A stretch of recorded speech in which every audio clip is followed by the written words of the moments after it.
Voici l'inimitable, l'incomparable et l'intraitable Doc Mayou avec José Arsenault. José Arsenault. Cette émission s'adresse à un public averti. Au réseau Cogeco, vous écoutez Doc Mayou et José. Doc Mayou et José Arsenault. Avec le Doc et José Arsenault. Bonjour à tous et bienvenue dans l'émission Le Doc Mayou et José. Bonjour Doc. José, il m'arrive de m'engager dans des joutes tumultueuses. Oh. En Mais lien avec pas- notre sujet d'aujourd'hui, Oui, pas avec toi. mais avec un animateur dans une commission à Trois-Rivières. Oui. Je ne l'ai pas entendu, par exemple. Mais en tout cas, Ouh. à réécouter, parce qu'il a choisi le sujet que nous avons ce matin pour Exact. débattre. Et en fait, on s'inspire de ce fait d'actualité pour aller plus loin avec les auditeurs. Parce que là, on apprend que le Québec a la réputation d'être une plaque tournante de la prostitution juvénile.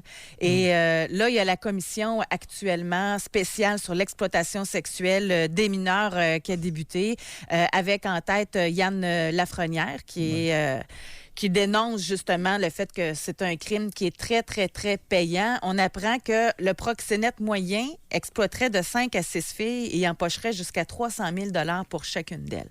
Et en passant, moi, je veux juste faire un petit commentaire, c'est que tu sais, on entend « il faut que ça devienne odieux et inacceptable aux yeux de la communauté d'acheter des services sexuels ». Mais c'est parce que si ça ne l'est pas déjà, là, on en s'est regardé dans le miroir pas rien qu'un peu, là. Oui. Au niveau des mineurs, là, je parle. Tu sais, de prostitution juvénile, j'espère que c'est Je vu comme crois- étant odieux. Oui, je crois que c'est un des sujets où on va entendre de plus d'ineptie. Pour ceux qui ne comprennent pas ineptie, là, c'est stupidité. Alors, des commentaires stupides, c'est incroyable. Je me suis permis, Oui. je me suis permis d'essayer de comprendre qu'est-ce qui amène un homme de 35 à 50 ans, généralement assez fortuné parce que ça coûte cher, Oui. à préférer une relation sexuelle avec une mineure. Une mineure, c'est 14 à 17 ans. Là, on va arrêter. Tout à l'heure, j'ai failli me faire prendre dans l'histoire des... Oui, mais il y en a qui ont seulement 12 ans. Hey, un peu là. On va parler d'une chose à la fois. D'accord? Là, on parle d'adolescentes, 14 à 17. Non, juste avant, parce que tantôt, on va faire entendre des extraits d'une dame qui a donné une entrevue à Patrick Lagacé, puis elle disait qu'elle avait des filles de 12 ans, là, sous... Oui, il y en a. Est-ce que c'est la majorité qui ont 12 ans? Là, on va essayer de se concentrer, José, sur la majorité de la cohorte qui est visée par des hommes d'âge mûr et argenté. OK, mais puis je m'excuse déjà encore de vous interrompre avant que vous ayez commencé, mais question de bien positionner. 12 ans, ça serait-tu pédophile, puis 14 ans, ça serait attiré par des adolescentes. Y a-t-il une différence au niveau de... C'est une limite qui n'est pas facile parce que il y a des hommes qui vont requérir nécessairement des jeunes filles vierges, mais avec un corps de femme. Alors, il y a des adolescentes à 12 ans qui ont leur sein, leur pilosité OK. et la forme de leur hanche. Ça existe. Ça existe. OK. Je OK? vous écoute. Alors, les pédophiles, c'est simple, c'est absence de pilosité chez garçons et filles. OK. Le pédophile est attiré vers un jeune prépubère qui n'a pas de signe de puberté. Donc, la fille n'aura pas de sein, puis elle n'aura pas de poils, puis le garçon, il aura sa forme de petit gars, puis il n'aura pas de poils. OK. Ça, c'est ce que les pédophiles m'ont dit. OK. Ceci étant dit, pour les frais de la conversation, le plus gros noyau vont être des mineurs de 14 à 17. Le plus gros noyau, 14 à 17. Qu'est-ce qui fait, José, qu'un homme va préférer payer, s'exposer à des poursuites judiciaires, préférer une relation sexuelle avec une 14 à 17 ans? C'est ça la question que je me pose, que je me suis posée ce matin. Et sur le plan professionnel, je vais essayer d'y répondre. Il y a deux groupes d'hommes, à première vue. Il y a deux grands groupes. Il y a un groupe d'hommes d'âge mature et argenté qui veulent une petite servante sexuelle, qui ne connaît pas sa sexualité féminine, qui ne jouit pas, qui n'est pas orgasmique, qui n'est pas ardente, qui est ingénue. Et surtout, dans bien des cas, qui a eu très peu, sinon pas d'autres partenaires sexuels. Et il y a des raisons. Alors, ce que je viens de dire, ce groupe-là, là, c'est pas nécessairement tout ça pour chaque homme. Non, mais il est où le fun pour cet homme-là qui recherche ça? C'est l'asservissement, c'est le... Le fun est dans l'absence de connaissance de sa sexualité, qu'elle ne jouit pas, qu'elle est une servante, qu'elle n'est pas ardente, qu'elle est ingénue et qu'elle a eu très peu de partenaires sexuels, qu'elle n'est pas expérimentée. Autre groupe. OK. On peut-tu parler de lui avant? Cet homme-là, là, ou ces hommes-là qui sont dans le premier groupe, Oui. c'est-tu faible estime de soi tellement qu'ils ont besoin de plus petit que soi, là? C'est-tu dans... C'est ça? Pourquoi? Je soupçonne qu'ils soient presque tous mariés. OK. Je soupçonne qu'ils vivent généralement à peu près tous avec une femme. Oui. Mais c'est parce que j'essaie de comprendre, là. Ça les excite tellement qu'ils enfreignent la loi, qu'ils prennent des risques pour avoir une femme qui n'a pas de fun, qui n'a pas d'expérience, qui n'a pas rien à y offrir sauf que de le servir. Exact. OK. Exact. Presque tous mariés. Un autre groupe. Confidence que j'ai eue de la part d'une femme qui avait agi. Elle a eu un commentaire qui revenait avec certains clients. « Tu me rappelles ma fille. » Oh boy.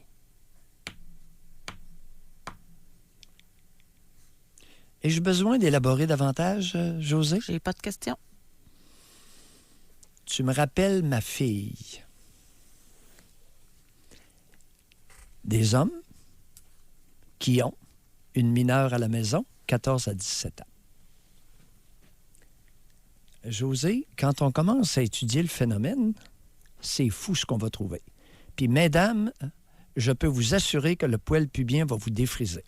Fait que ça veut dire qu'il y a des auditrices présentement à l'écoute, là, qui ont un père qui s'est déjà peut-être fait arrêter pour la prostitution juvénile. Et elle pourrait revisiter la période de temps où son père était là-dedans, puis se dire, est-ce que j'avais le même âge que ces filles-là à l'époque? C'est un peu ça, là. Et un peu?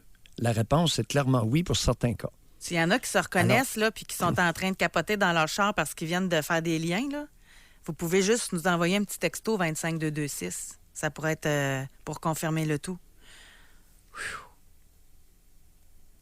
Ça fait ce matin. Je l'ai pas vu venir du tout, celle-là, moi. Bien, vous voulez des sujets pour adultes? Vous allez en avoir. Moi, je suis tanné d'entendre depuis 30 ans la même problématique. Il y a eu l'enquête Scorpion au Québec. Ça a changé quoi? On s'intéresse tout le temps, puis on va le faire d'ailleurs ce matin. On s'intéresse tout le temps au profil de la jeune qui fait de la prostitution juvénile, la jeune prostituée ou escorte, là, on va dire les vrais mots, là. Oui. Mais on s'est rarement intéressé au profil des clients. Jamais. Jamais, parce que ce sont des hommes influents. On n'a pas déjà eu un politicien au Parlement qui raffolait d'adolescents. Ça ne dit rien, ça, quand tu étais jeune. Je ne voulais pas le nommer. On va parce faire que attention. On n'a pas déjà eu un député qui était reconnu pour être attiré vers... Puis il y avait toutes sortes de colibets à l'époque. Peut-être que c'était des bobards. On va faire attention. Oui, on va faire attention. On nommera pas personne. Il y en a suffisamment qui ont été nommés, là. Fait qu'on peut se faire une idée du genre. Et je suis sûr qu'il n'y a jamais eu d'avocat, il n'y a jamais eu de médecin. D'hommes d'affaires. Il n'y a surtout pas des hommes d'affaires influents qui ont recours à ces services-là. Il n'y a surtout pas des acteurs du monde de la télé. Non. Hein, du monde qui part de Montréal, qui s'en vient à Québec pour profiter d'adolescentes, ça n'existe pas, ça. Je te dis que ça n'existe pas. Ça s'est jamais fait dans l'histoire du Québec.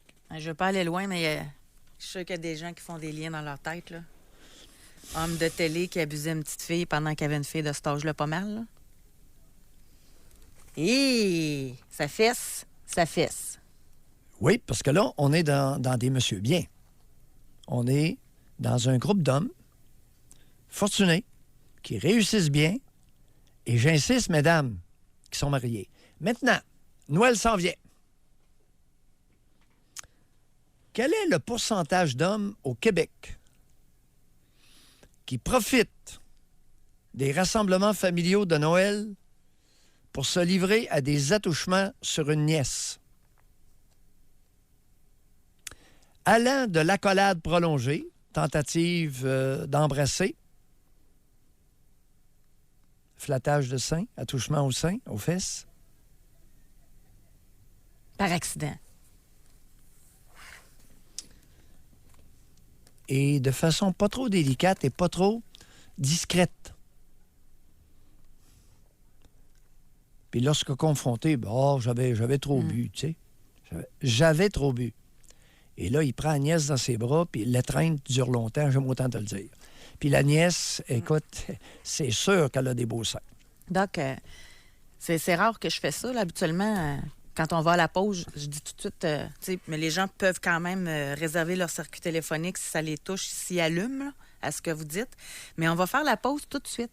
Puis au retour, là, on va parler quand même du profil des jeunes filles qui embarquent dans le réseau de prostitution juvénile.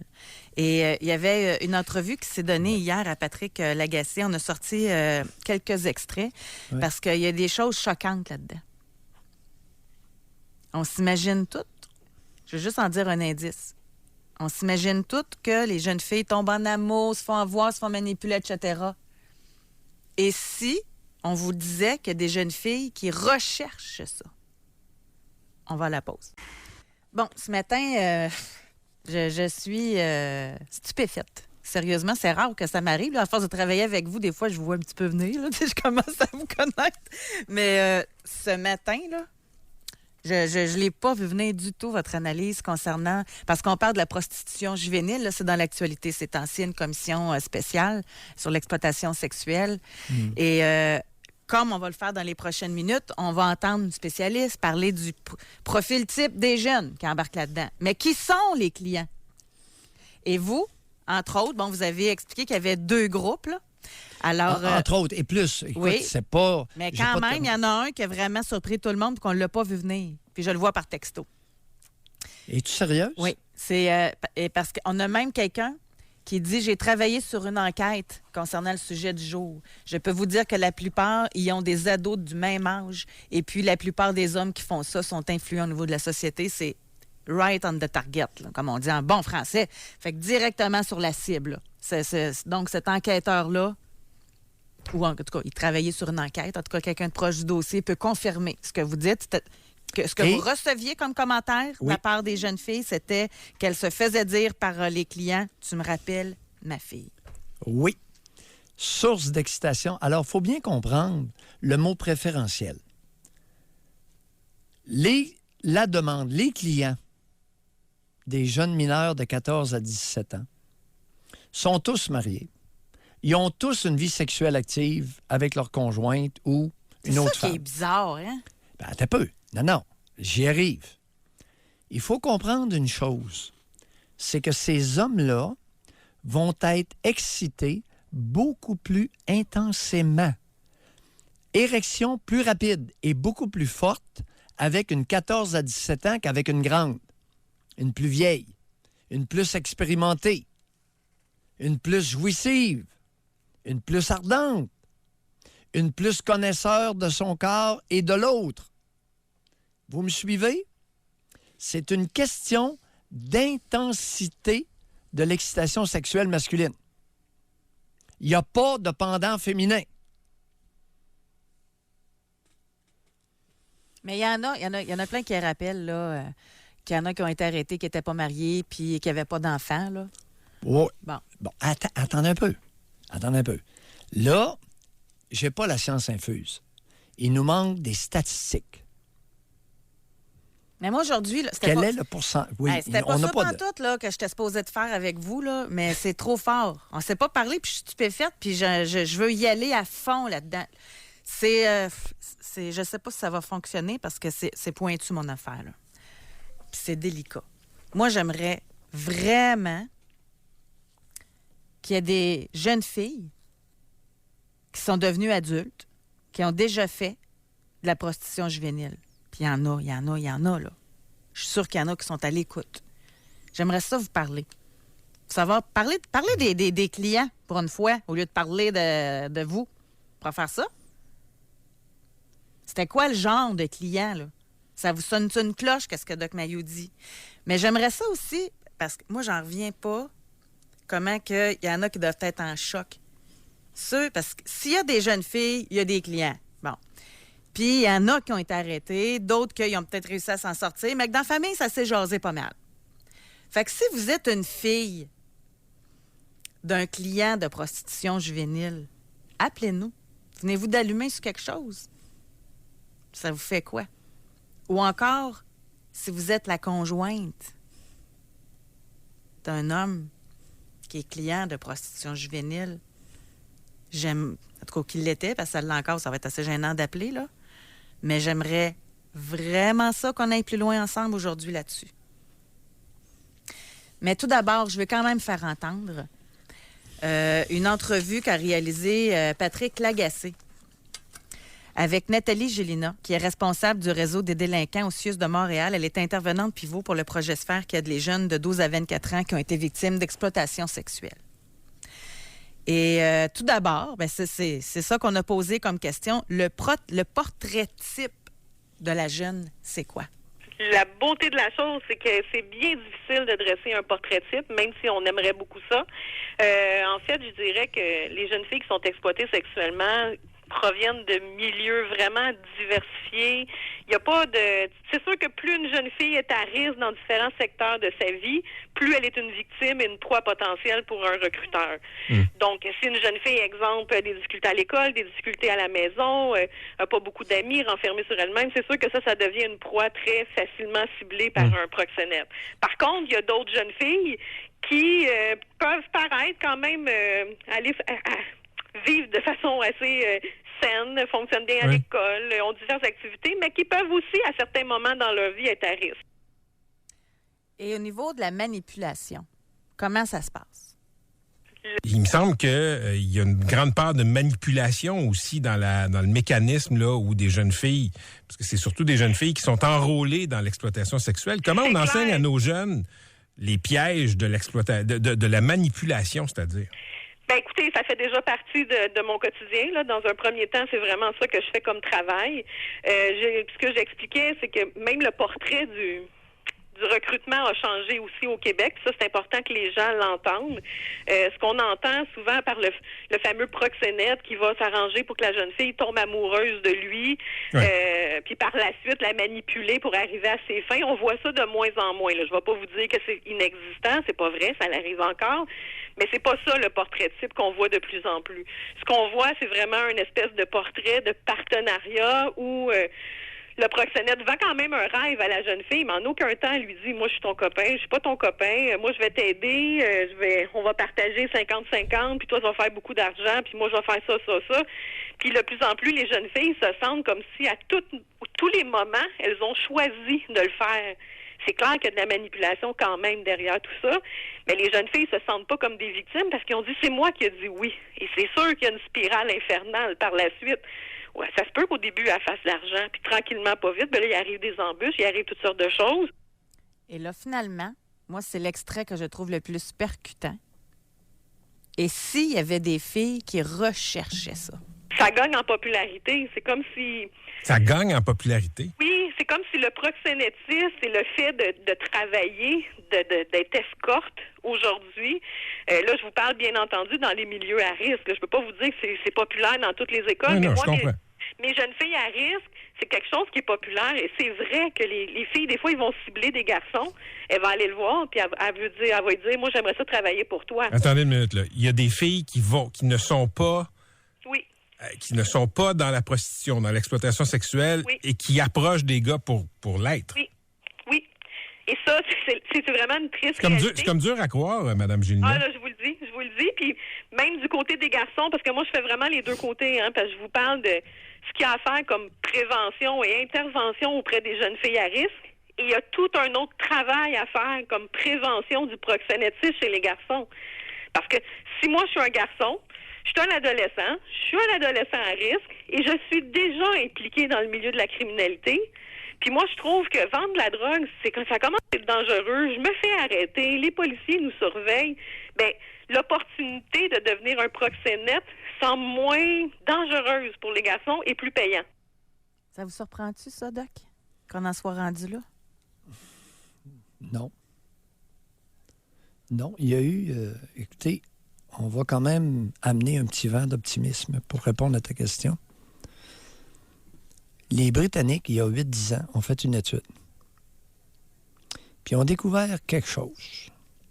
Il y avait un seul lien qui corrélait vraiment avec les activités sexuelles précoces des adolescentes et les grossesses précoces. Et c'était, José, l'abandon maternel.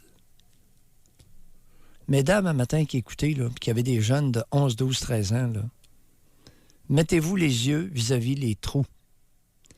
Et vous allez devoir sacrifier quelques sorties par semaine au Bogart pour demeurer près de vos jeunes adolescentes.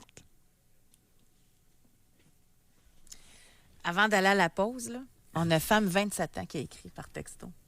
Elle a dit « J'ai découvert à l'âge de 14 ans des vidéos de porno juvénile sur l'ordinateur familial. Chez mon père, car mes parents étaient séparés, les fillettes sur les vidéos étaient âgées entre 2 et 12 ans et je viens réaliser que ma petite sœur avait 11 ans à l'époque. » Ouais. Bon, là, je vais à la pause, je me croise les doigts très fort.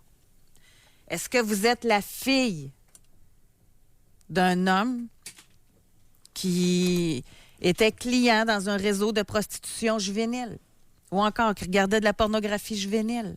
Appelez-nous. Est-ce que vous êtes la conjointe?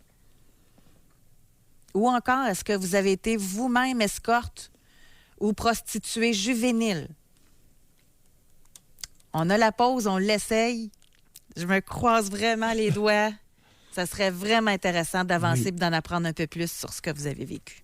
Doc Mailloux, oui, on parle aujourd'hui de la prostitution juvénile. Ouais. Vous nous avez tous surpris avec votre analyse sur le profil des clients qui achètent en fait les services de jeunes filles mineures.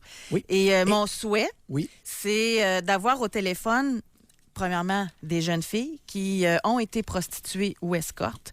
On aimerait également parler avec des conjointes de clients, des filles de clients, parce que là, vous nous avez vraiment tous surpris, c'est quand vous avez dit qu'il y avait un groupe de clients qui, eux, c'était parce que ça leur rappelait leurs filles quand ils étaient avec des jeunes filles mineures. Ouais. On a Valérie qui nous appelle de Québec. Bonjour, Valérie. Bonjour. Merci beaucoup d'être avec nous. Je vais vous laisser vous présenter, Valérie. Moi, j'ai été une victime de proxénète, d'un proxénète quand j'avais 17 ans. Aujourd'hui, j'ai 35 ans. Je viens juste de finir mon procès. Mon procès a duré 5 ans et demi. Mon proxénète, le 7 octobre, a été reconnu coupable de proxénétisme, de voies de fait et tout le reste, là, sur 2 femmes. C'était moi et une autre victime. Il y a eu 8 ans de prison. OK. Fait que c'est mon profil. Moi, j'ai été... j'ai le profil typique, là, je vous dirais, de la jeune fille. Là, j'ai fait du centre d'accueil, j'ai été abandonnée quand j'étais jeune. Ma mère m'a eu à 16 ans. Je viens d'une famille très dysfonctionnelle, là, comme on peut dire. Oui. Fait que je suis très le profil très typique. Là, mais j'ai eu des bons parents par la suite. Là, moi, j'ai été adoptée, mais je me suis sauvée parce que, c'est ça, là, moi, j'ai été abusée quand j'étais jeune, par mes oncles, par mon père. Fait que, j'ai le profil typique de la jeune fille que le proxénète veut venir chercher, dans le fond. Puis vous dites que vous vous êtes sauvée, puis c'est suite à la rencontre d'un proxénète ou c'est suite à la fugue que vous avez rencontré le proxénète? Moi, dans le fond, là, je suis partie une fin de semaine avec une copine. Moi, je suis partie une fin de semaine avec une copine à Montréal. Je n'étais jamais sortie de Québec, vraiment. Fait que je suis partie une fin de semaine, puis après, tu sais, j'étais allée chez des amis, puis elle connaissait déjà ce gars-là. Fait que, tu sais, moi, j'ai été, comment dirais-je, la fille, là, elle communiquait déjà avec le proxénète à Montréal, mais moi, je le savais pas, là, tu sais, je connaissais pas vraiment ça dans le fond. Fait que, tu sais, moi, j'ai comme été livrée là-bas, là, tu sais. Moi, j'ai été livrée par une jeune fille qui avait la même âge que moi, qui avait 17 ans, puis elle m'a amenée là-bas juste pour fêter.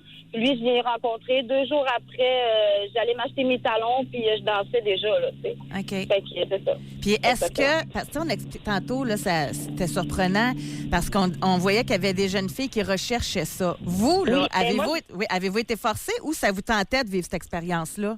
Ben, dans le fond, moi, j'étais en amour, tu sais, moi, je connaissais pas ça, là, tu sais, lui m'a dit, tu sais, on va faire de l'argent, on va acheter des blocs, puis après ça, tu n'auras plus besoin jamais de travailler, puis on va faire une belle vie. Fait que, tu sais, moi, je me disais, OK, tu sais, au début, je dansais normal, là, je fais que danser dans des bars normales, mais à un moment donné, c'est qu'est-ce qu'ils font, c'est qu'ils font comme tomber, ben, dans mon temps, moi, parce que c'était comme ça, ils font comme tomber en amour avec eux.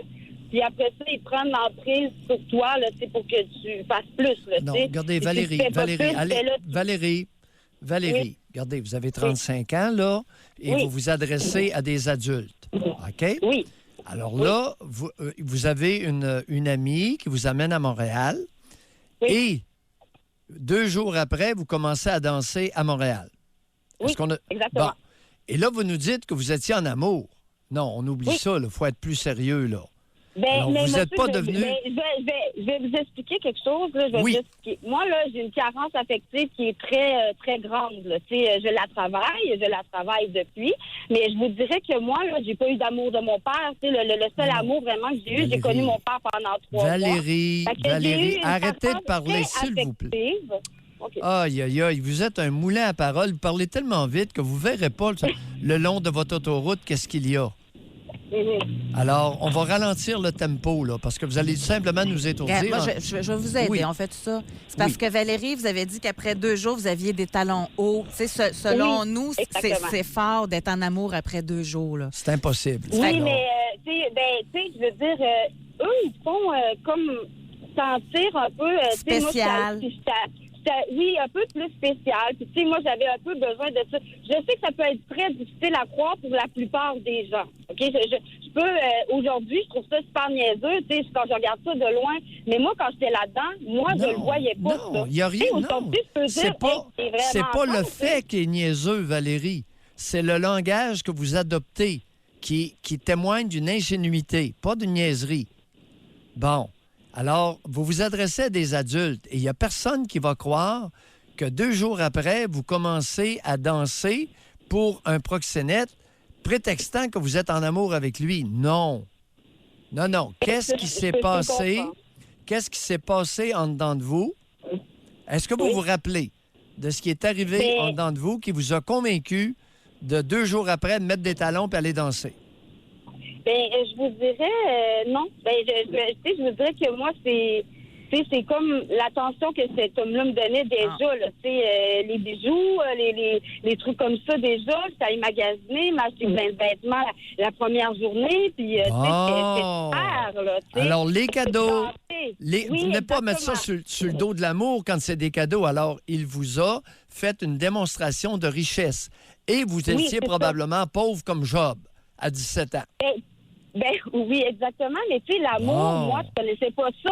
Fait que tu sais, donner des cadeaux, pour moi, c'est une preuve d'amour. Tu sais, je veux dire, quand tu connais pas ça, puis tu n'as jamais vraiment connu ça dans ta vie, l'amour, c'est comme... c'est ça. Valérie, moi, j'aimerais ça qu'on parle des clients. Oui. Vous en avez eu combien de clients à peu près?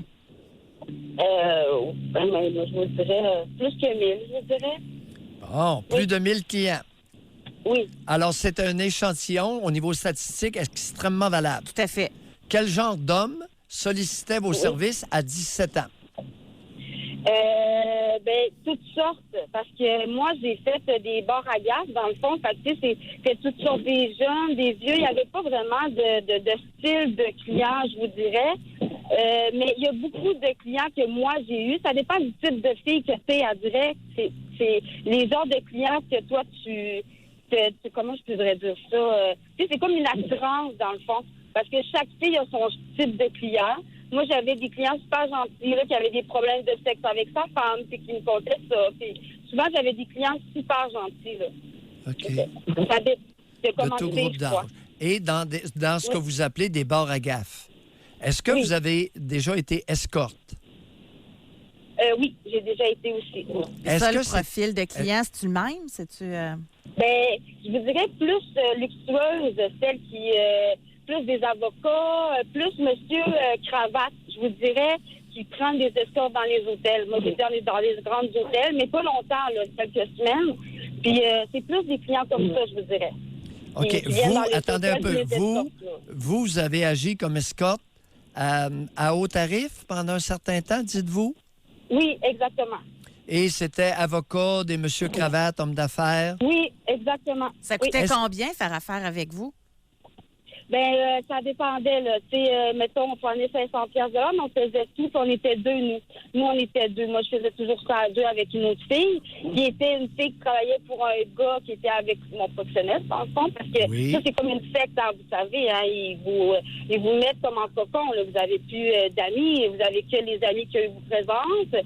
Fait que, tu sais, c'est très... Oui, attendez. en tout cas, Oui, mais c'est on veut savoir... Concentrez-vous là, parce qu'il y a beaucoup Oui. d'éléments que vous pouvez raconter. Vous êtes très verbomotrice et ça vous honore. Maintenant, José vous a posé une question sur les clients. Oui. Maintenant, Oui. lorsque vous avez agi comme escorte, vous avez Oui. mentionné des avocats, M. Cravate, et ça coûtait 500 $ pour une rencontre de combien de temps? De 1 heure. OK, 500 $ de l'heure et vous étiez deux. Donc, ça vous... Oui, on était deux. Vous répartissiez 250 $ pour vous. Et combien allait à vous? Ben moi, je gardais aucun argent avec moi. Là. Moi, j'avais aucun argent avec moi. Là. Je donnais tout rendu à la maison. Là. Moi, tout ce que j'avais, 20 $, c'est pas pour aller au bronzage ou pour aller faire mes ongles. Là, j'avais des sous, mais j'ai pas eu d'argent sur moi. Là. J'ai toujours soutenu, là. Oui. Vous avez ramassé combien? Vous avez été combien de temps? J'ai été 5 ans. 4 ans et demi, presque Et 5 ans. vous êtes dans votre compte de banque après 5 ans, lorsque vous êtes retiré de l'activité de prostitution, vous aviez combien Oui. dans votre compte de banque? J'ai pas eu de compte de banque. J'avais pas de compte de banque. Drogue? Oui, quand je suis revenue ici, mais pas de drogue là-bas. Parce que lui, pas d'alcool, pas de drogue. Parce que si je prenais de l'alcool, puis si je prenais de la drogue, ben, c'était de l'argent de moins dans ses poches à lui. Fait que non, je fumais du pot dans ce temps-là. Mais c'est rendu ici, moi, que mon cerveau a pas suivi parce que pendant 1 an, là, j'ai consommé, puis après, je suis retournée à l'école. Donc, Valérie, la vie en même. Valérie, vous avez mentionné rapidement avoir été abusée par votre père et votre oncle. Parce que j'ai fait une mise en garde, José. Oui. Le temps de Noël s'en vient. Quel genre Oui. d'abus avez-vous subi de la part de votre père, des abus sexuels, et de votre oncle? Oui. Mais beaucoup de je vous dirais, là. Pardon? J'ai pas entendu. Beaucoup de quoi? Beaucoup de taponnage au niveau de mes oncles. Au niveau de mon père, c'est... je ne sais pas comment l'expliquer, là. Non, simplement, quel genre de geste sexuel avait votre père sur vous? Ah, moi, les mains, là, tout le temps entre les jambes, il me caressait tout le temps, les cheveux, caressait tout le temps. Tu sais, il y a un comportement qu'un père ne devrait pas avoir avec sa fille. Là. Oui, mais je pense on que veut ton savoir orgueil- quoi? Qu'est-ce que votre père, vous dites, la main entre les deux jambes? Oui. Ben oui, il me passait des doigts, tout ça, là. Et vous masturbez? Oui, exactement. À partir de quel âge votre père vous a masturbé? Mais moi, j'ai connu mon père à 8 ans pendant seulement 3 mois. C'est ça. Est-ce à J'avais dire... pas connu mon père. Oui. Moi, j'avais... C'est ça. Est-ce à dire que votre père vous a masturbé pendant 3 mois à l'âge de 8 ans? Exactement. Et où était votre mère pendant ce temps-là? Elle était chez elle avec son copain et avec mon petit frère. Merci de votre transparence, Valérie. Oh, Comment ça va aujourd'hui, Valérie? Comment ça va, là? Je vais bien, je fais une thérapie. Je veux dire, ça revenu 10 ans après. Là, ça, là, moi, en 2014, la police est venue cogner, mais moi, j'avais pas porté plainte, vous savez. Oui. Fait que, après 10 ans, ça cognait à ma porte, mais j'avais refait ma vie. J'avais été à l'école, j'ai fait mon cours d'infirmière, je travaillais en psychiatrie et tout ça. Vous êtes infirmière psychiatrique? Oui, je travaille Oui, c'est ça, je travaille en psychiatrie. Oui, dites pas l'endroit, là. J'ai pressenti. Vous êtes infirmière psychiatrique. Et avez-vous des enfants? Non, pas encore. Mais j'aimerais bien en avoir maintenant. Avez-vous un conjoint? Oui, j'ai un conjoint. Oui. Et comment va qui m'a accompagné. Comment va la sexualité avec le conjoint? Je vous dirais que dans le temps de mon procès, j'ai eu beaucoup de difficultés. J'avais de la misère, j'avais beaucoup de flashbacks, tout ça, là, tu sais. Mais il est très doux, très compréhensif, il m'a accompagné. Maintenant, ça va de mieux en mieux. Puis je suis plus capable de le dire les choses que j'aime moins. Là. Il y a un taponnage de sein que des fois, ça me fait grisser, mais je lui communique, là, puis il comprend très bien. Là, mais ça a été plus difficile durant le procès, je dirais. Merci beaucoup de votre appel. J'aurais beaucoup de questions à vous poser maintenant, pas à la radio. Mais vous êtes gentille. Vous êtes gentille. On a effleuré, entre autres, les abus sexuels du père José. Là. Oui. Valérie, un conseil en passant gratuit, en thérapie, explorer l'abus sexuel de votre père.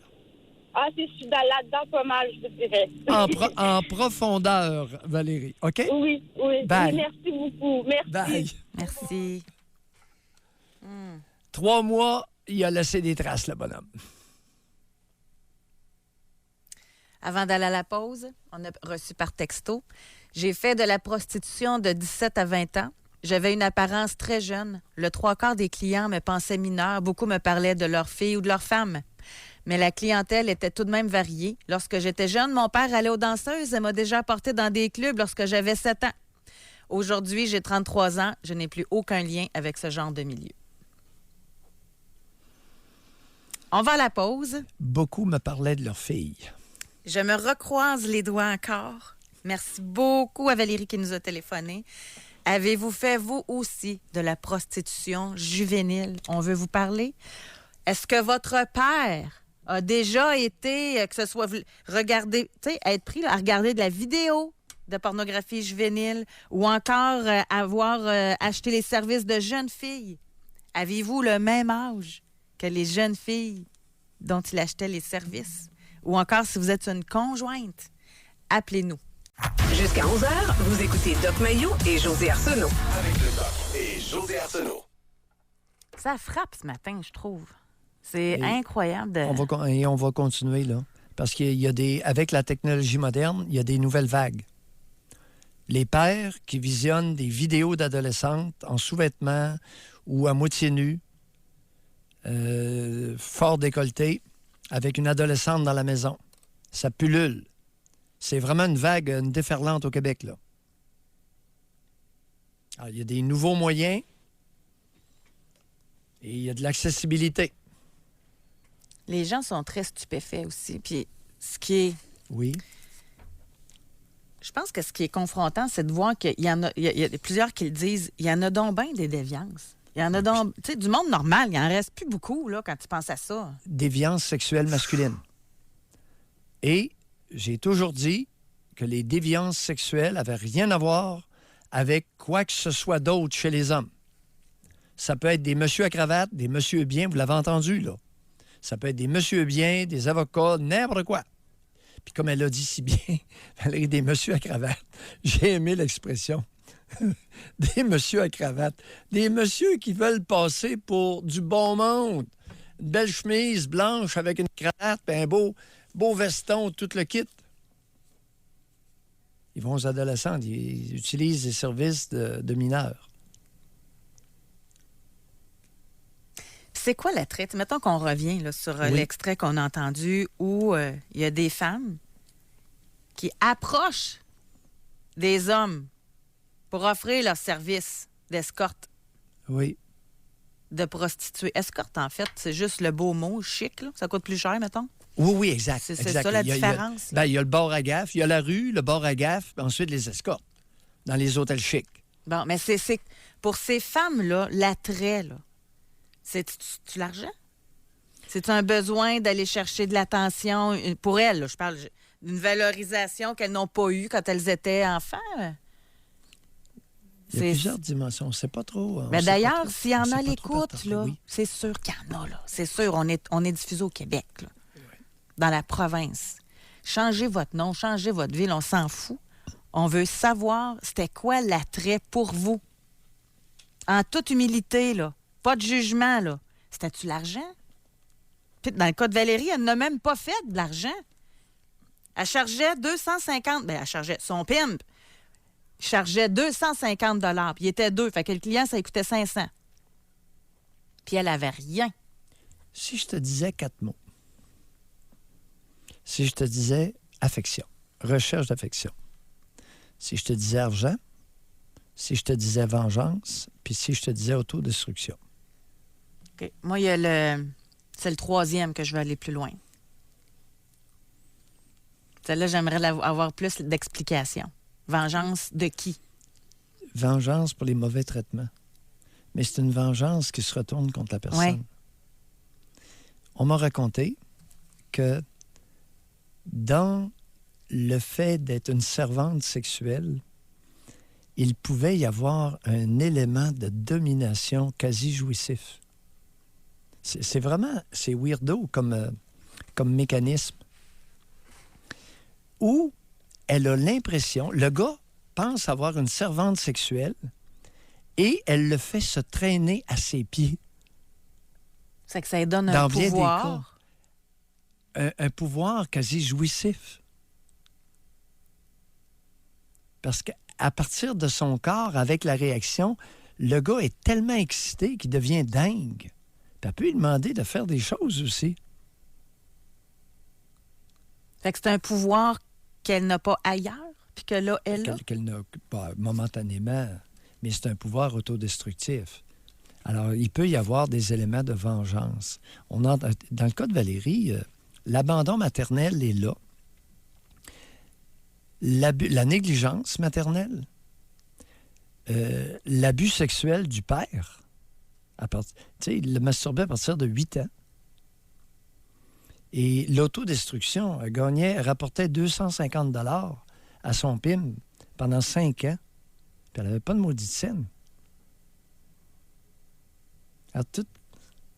Puis, souvenons-nous, il la rencontre un soir, elle a été amenée par une amie à Montréal qui l'amène dans une place de proxénète. Et le lendemain, que fait le proxénète? Ben, il va l'habiller. Puis avec du beau linge. Puis c'est tout ce que ça a pris. Il l'a habillé avec des guenilles. L'argent. Alors, il y a plusieurs éléments. La recherche d'affection. Puis là, elle nous le dit carrément, je suis en amour. Ben non, écoutez, on respire par le nez. Là. C'est d'abord, il est allé acheter des fringues. Alors, recherche d'affection, l'argent, l'autodestruction, vengeance. Hey, Le père l'a masturbé pendant 3 mois. C'est très provocateur, là. Et il l'a dompé là. La mère la dompe. Le père incestueux la dompe. Est-ce qu'une jeune fille qui reçoit de l'affection de la part de sa génitrice, de sa mère, a moins de chances de se retrouver... Selon les études britanniques, pas selon Mayo, c'est le seul facteur préventif valable.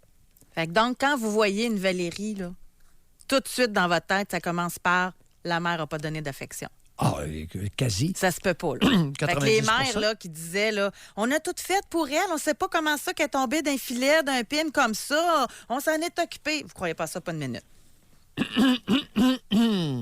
Mon scepticisme naturel surgit de façon véhémente. N'est-ce pas bien dit? Le mensonge à soi et le mensonge aux autres est extrêmement prévalent au Québec. J'ignore ailleurs.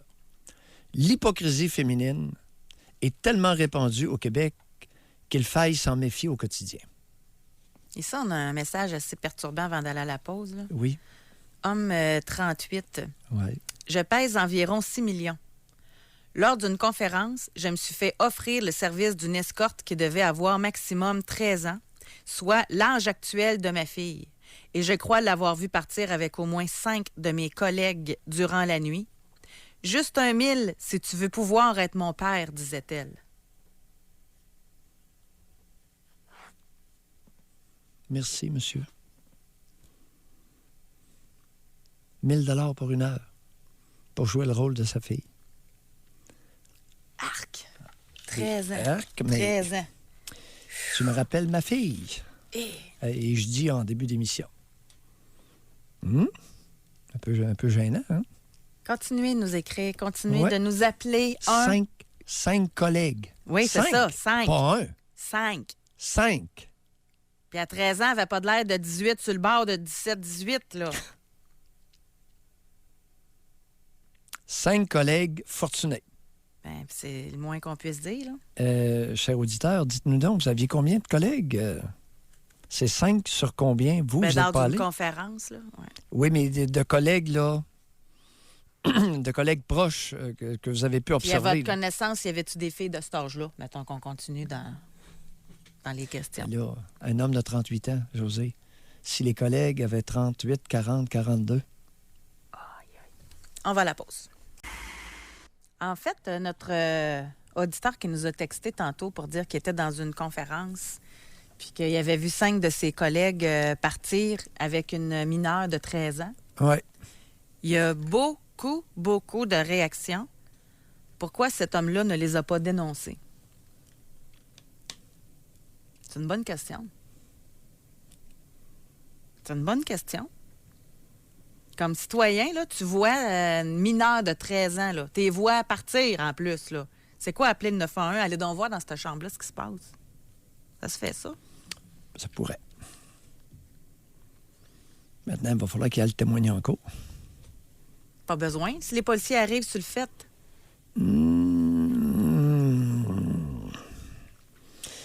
Est-ce qu'ils ont, pour forcer une porte de chambre d'hôtel, est-ce qu'ils ont besoin d'un mandat? Mandat de perquisition? Bon, là, ça prendra un policier pour nous aider, là. Oui, je pense qu'il y a toute une démarche. Et ils ne peuvent pas. Ça prend un mandat. Puis le mandat, le nom du dénonciateur va paraître. C'est un geste qui peut coûter, qui peut se chiffrer en termes de millions, en termes de perte de revenus. Et pas sûr qu'il y a beaucoup d'hommes qui vont... Ouf! Vous savez, la vertu peut être dispendieuse. Oui, la vertu peut coûter cher. On a un message ici de Femme 45. Oui.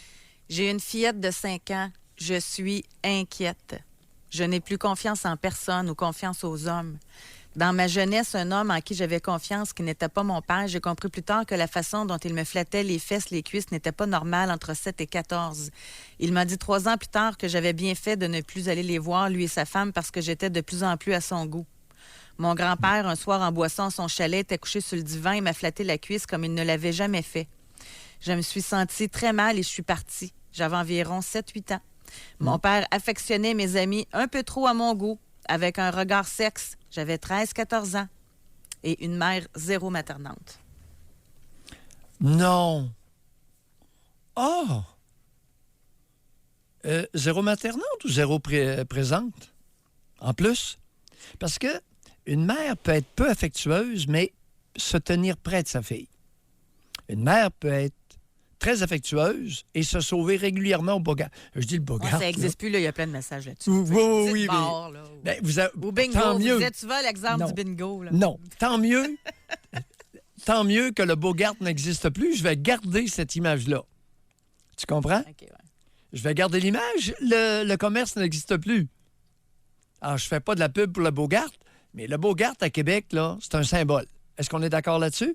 Y a-tu quelqu'un à Québec qui connaît pas le Bogart? Qui n'a pas connu? Non, je comprends ce que vous voulez dire. là. C'est une image, chers auditeurs. Ouais. La mère, zéro.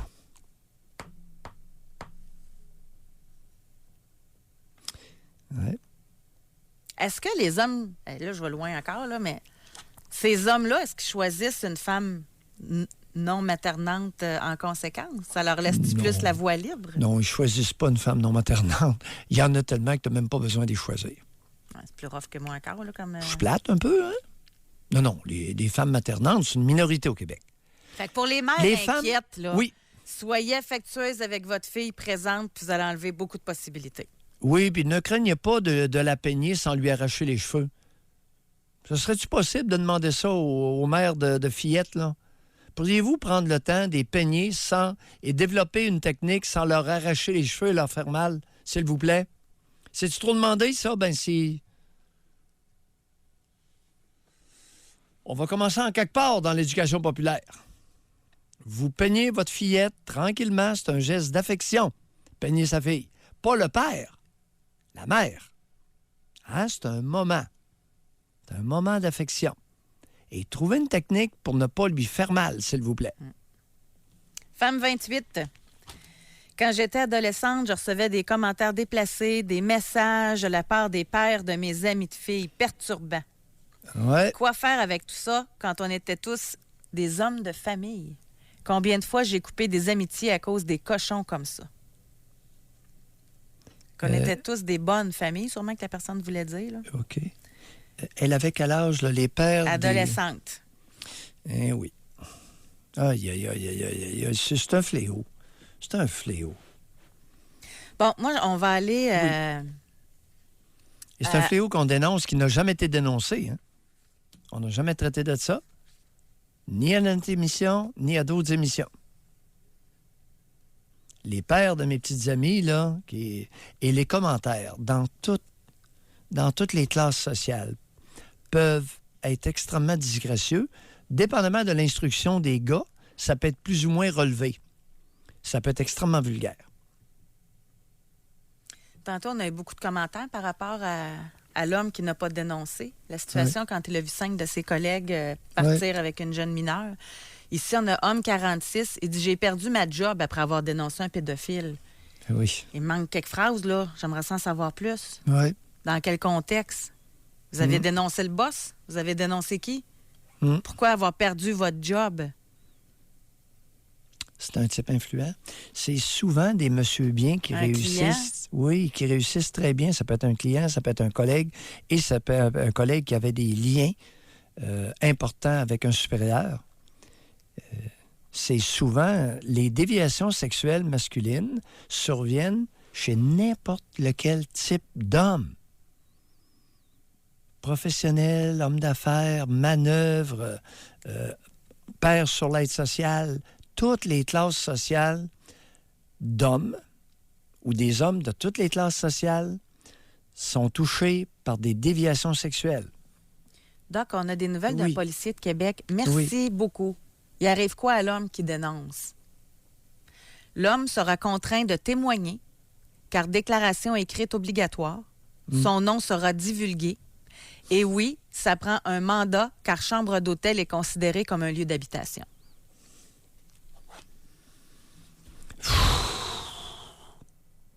Caroline. Tu sais, ça peut signifier la ruine financière. Le type va faire les manchettes, son 6 millions, là. Il vaut 6 millions. Après le procès, là, ça se pourrait qu'il y ait une alliance contre lui. Des hommes d'affaires. Parce qu'oublie pas qu'il y en a 5 qui vont être touchés, là. C'est peut-être des clients, c'est peut-être... 5 collègues. Et quelqu'un pose la question, Doc, ça n'en fait plus qu'une là-dessus. Pourquoi c'est des hommes qui s'intéressent à des jeunes filles? Les femmes, elles n'ont pas cette problématique-là? Non. Des femmes qui s'excitent sexuellement sur un garçon qui connaît rien à sa sexualité, qui jouit pas. Il n'y aura même pas d'érection. Tu sais, qui est ingénu, qui a jamais eu de partenaire sexuel ou à peu près pas.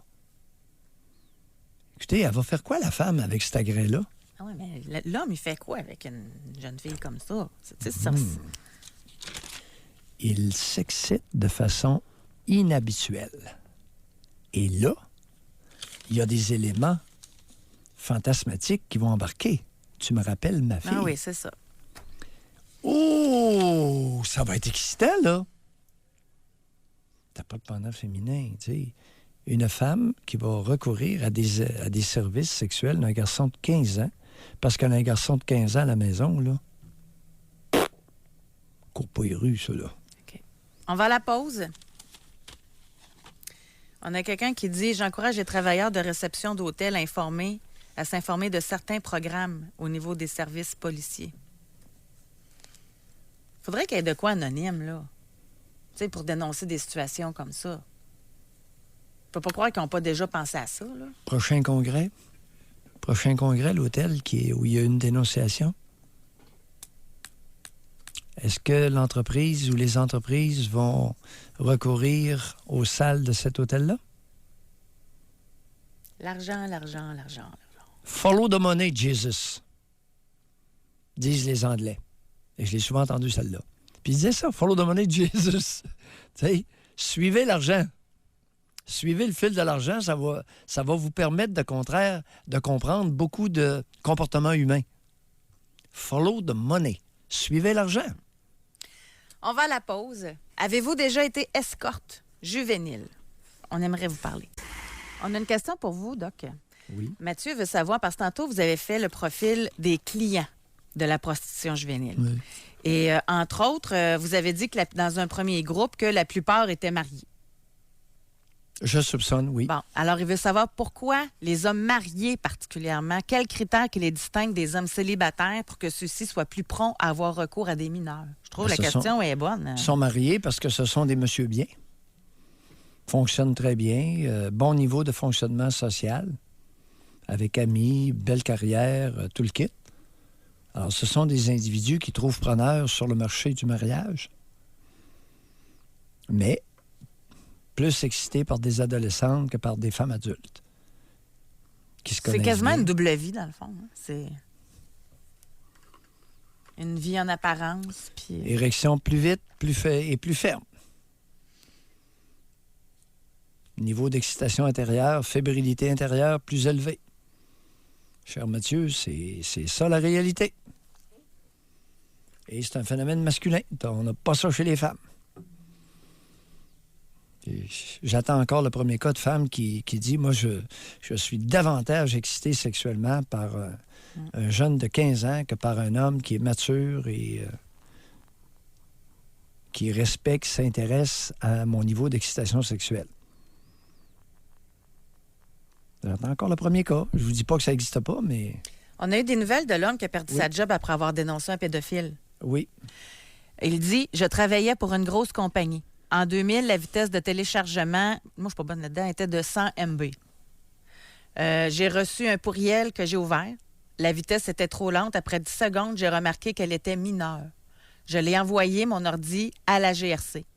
Quand la compagnie l'a su, elle m'a reproché les gestes, car nos logiciels étaient des copies. Ils ont été obligés de les changer pour 200 employés. 3 mois après, j'ai été remerciée. Après 5 ans, sans justification. Mais je ne regrette rien, même au contraire, j'en suis fière. Oui, ça lui a coûté cher. Alors, c'était un courriel qui était disponible, si je comprends bien, dans le système informatique de cette entreprise-là. Donc, il y a d'autres hommes qui recevaient ça ou il y a d'autres hommes qui commandaient ça. Est-ce que j'ai la bonne compréhension? Ici, on a un message d'un Oui. auditeur. Il dit « J'étais en mission dans le Nord avec les forces armées. Il y avait des jeunes Inuits entre 12 et 16 ans qui venaient nous voir travailler dans nos camions de communication. J'ai même été obligée de barrer la porte du camion. Doc, elles étaient vraiment belles. J'ai tout de suite pensé aux conséquences. J'en ai eu la chienne. » Ouais.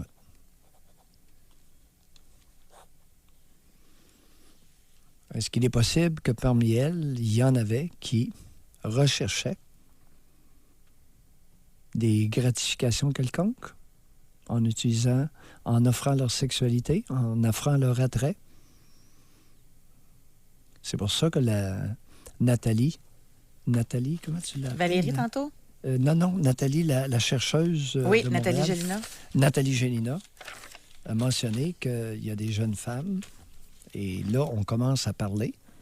Ça vient de Nathalie Gélina, ça vient pas de Mailloux, qu'il y a des jeunes, des adolescentes, des mineurs, qui vont rechercher des activités sexuelles payées, rémunérées. soit rémunérés en argent ou rémunérés en cadeau. Là, on a plein de policiers qui nous écrivent en passant. Là. Oui. Pas besoin de mandat lorsqu'il y a une notion d'urgence. On a quelqu'un aussi qui... Attendez, je vais essayer de le retrouver. Là. Oui. Mais il y aurait moyen. Exemple, juste à dénoncer anonymement, dire qu'à la chambre X, une fillette de 13 ans est en danger. La police n'a qu'à cogner en s'annonçant. Ah, OK. Donc, Donc, c'est bon. pas de mandat. Pas de mandat. Et la dénonciation peut être anonyme. OK. Maintenant, ça vient de l'hôtel. Alors, dénonciation anonyme, ça devient délicat, là. Parce que sur l'afficheur du 911, il va y avoir le numéro de téléphone de l'hôtel. Si on prend le téléphone Ben non, de mais l'hôtel... pour que les policiers y aillent, il faut qu'ils sachent quel hôtel que c'est aussi. Là. Oui. Oui. Et il y a des entreprises qui pourraient requérir la liste des clients. Il y a beaucoup de choses qui peuvent se faire là, par la suite. C'est très délicat. C'est très délicat et les conséquences peuvent être... Tu sais, Mathieu, là... Ça en fait 2 qui écrivent en passant. Parce Oui, que vous vas-y. avez dit que c'est rare, vous attendez les cas. Là.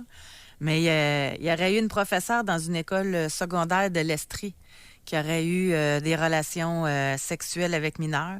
Il y a un auditeur également qui dit « Moi, j'ai eu des relations sexuelles à l'âge de 13 ans avec une MILF et j'en suis vraiment fière, aucun regret, juste du bon, une vraie femme qui sait c'est quoi le sexe. » Mais à 13 ans, vous, le saviez-vous? Bon. Il y a des hommes vantards. Je n'osais pas le dire, je suis contente que ça vienne de vous. Il y a des hommes menteurs puis vantards.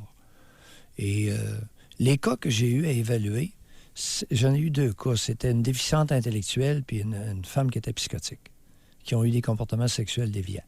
Alors, c'est très rare. Ça existe. Écoute, on a l'habitude de dire qu'à Pinel, il y en a qui sont incarcérés à cause de ça, là. Mais, écoutez, c'est anecdotique. Ici, on a dit, un ami a découvert que son ado était dans la prostitution juvénile. Elle lui a avoué qu'elle ne voulait pas gagner des peanuts à travailler au McDo puis qu'elle préférait faire des pipes et se payer des belles sacoches. Confirme Nathalie Gélina. Gélina. Ça confirme Nathalie Gélina. Alors, il y a des jeunes femmes à l'adolescence qui vont être davantage attirées par l'argent que par des valeurs humaines. Mettez-vous ça dans les dents. Elles existent. Mais encore là, c'est un reflet d'un certain manque, je pense. Non, ça peut Ou il y en être a-tu qui ne voient pas leur corps, tu sais, de la même façon que d'autres, là, le respect de leur corps, comme on dit, là. Bon. L'être humain, Maillot a l'habitude de dire que les êtres humains sont divers et pluriels. Il y en a toutes les sortes, et dans chaque sorte, il y en a plusieurs. Ça existe. Des individus qui, de par leur personnalité, vont préférer faire des fellations plutôt que de s'esquinter au salaire minimum. Tu sais, il y en a qui le font gratis en passant. Tu sais, mais adultes, là, des femmes ou des hommes là, qui ont des relations sexuelles illimitées. Tu sais, on en a eu la semaine passée. Là, il était rendu à 1000, je pense, partenaires sexuels. Fait que c'est au niveau, tu sais, le rapport à leur corps. C'est juste que là, il y a une notion d'échange d'argent. Il y a une notion... Oui. Et la valeur, l'importance que vous attribuez à vos attributs sexuels varie énormément d'une personne à l'autre, d'une femme à l'autre. Vous savez, Puis les raisons sont toutes aussi différentes. Tu sais, pourquoi que ça varie à ce point-là? Bien, il y a une question de tempérament. Il y a des individus qui sont nés des criminels, puis ils vont mourir des criminels. Il y a certaines personnes, à cause de leur concoction de personnalité, n'ont aucun problème à utiliser leurs attributs sexuels plutôt que leurs mains ou leur tête pour gagner de l'argent. Ça existe. Puis je suis content parce que j'ai déjà mentionné ça, mais à mon corps défendant, il y a longtemps sur les ondes de CKC. Là, c'est une femme, Nathalie Gélina, une chercheuse, qui nous dit il y a des jeunes filles, des adolescentes qui veulent faire ça au lieu de faire autre chose. Doc Mayou, merci beaucoup. Merci à vous, les auditeurs. Merci, Benjamin. Oui. À demain, tout le monde.